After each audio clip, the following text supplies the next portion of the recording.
Oke, sekarang kita main yang kuadrat-kuadratan. Ceritanya gini, kalau gue punya X min 2, gue kuadratin, diminta yang lebih dari 0. Nah, kumaha carana, iya, nah.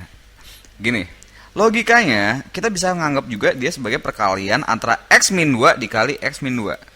Diminta hasil yang lebih dari 0. Berarti, kalau kita bikin jadi garis, ini titik krisisnya 2 kan, kita kembaliin ke konsep paling dasarnya. Ada 2 titik, ya nggak? Yang kiri plus, di atas 2 plus. Yang bawah juga pasti sama dong. Di bawah 2 minus. Tetap minus. Kalau gue kaliin jadinya apa? Ini positif, ini negatif kali negatif, ya positif juga. Nah, kalau gitu sekarang berarti gimana? Kalau X sama dengan 2, nilainya berapa dimasukin ke dalam ini? 0. 0 kurang dari 0 nggak? Pasti tidak. Kalau enggak, berarti kalau gitu nilai yang memenuhi ini gimana?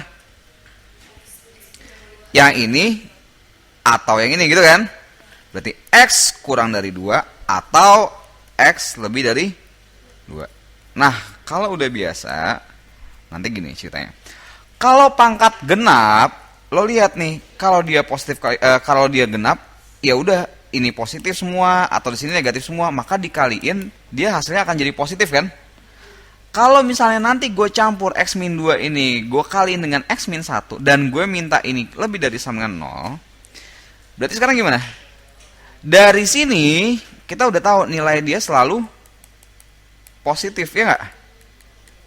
Dari yang kiri nilai dia bisa positif, bisa negatif seperti biasa as usual. Nah, kalau gitu, kalau ini gue kaliin, berarti sekarang gini, kalau apalagi di sini lebih dari sama dengan 0 ya.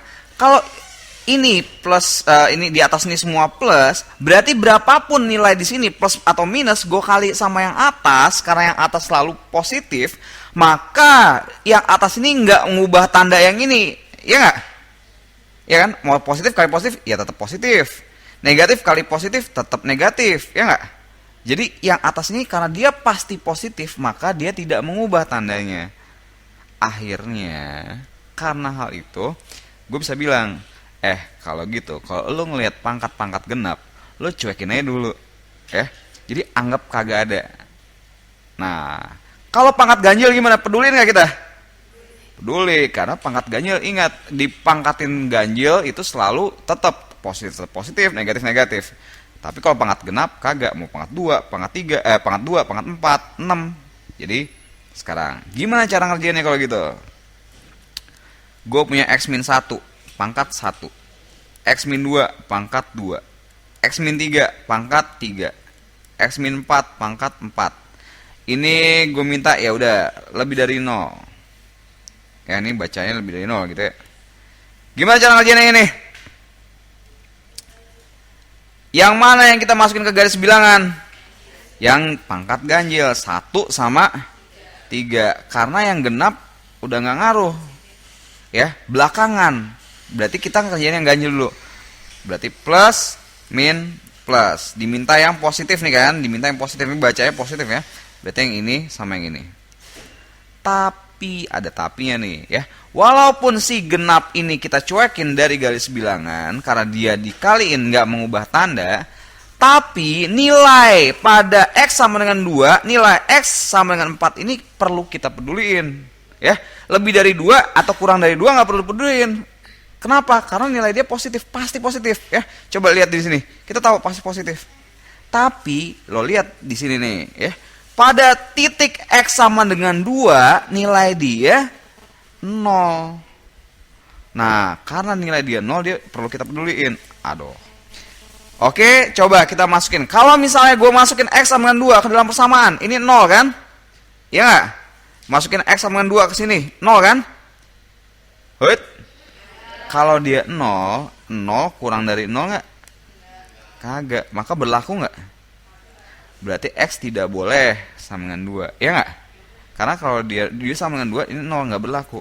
Kalau X sama dengan 4, ya pasti 0 juga dong sini kan. Masukin 4 nih, 0, 0, ya enggak lah, nggak berlaku. Berarti kalau gitu X juga nggak boleh sama dengan 4. Oke? Kalau gitu gimana? Kan jawaban kita tadi kan ini, ya nggak? Tapi ternyata X tidak boleh sama dengan 2. Lah, 2 kan di sini kan? Yo, emang udah nggak ikut. Iya, solusi tadi kita dapatnya X kurang dari 1 atau X lebih dari 3. 2 emang nggak masuk dalam solusi ini kan? Nggak masuk di sini kan? Berarti ya udah sih, udah selesai. Karena emang nggak masuk. Kalau X tidak boleh sama dengan 4, gimana kabarnya? Di sini dia masuk, ya nggak? Karena dia masuk di sini, padahal nggak boleh 4. Berarti apa yang dia lakukan? Apa dampaknya terhadap persamaan yang kita dapat?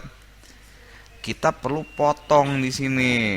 Kita potong nih, ya. Kita nggak boleh yang sama dengan 4 nggak boleh memenuhi. Kalau gitu harus dipotong di 4. Berarti jadinya X kurang dari 1 atau antara 3 sampai 4 atau X lebih dari 4. Intinya potongnya di 4 gitu. Sama kayak gini tadi. Tadinya semua X memenuhin, tapi nggak boleh 2. Berarti daerah sini atau daerah sini gitu kan. X kurang dari 2 atau X lebih dari 2. Kalau dalam hal ini ya udah potong di 4 gitu. Oke?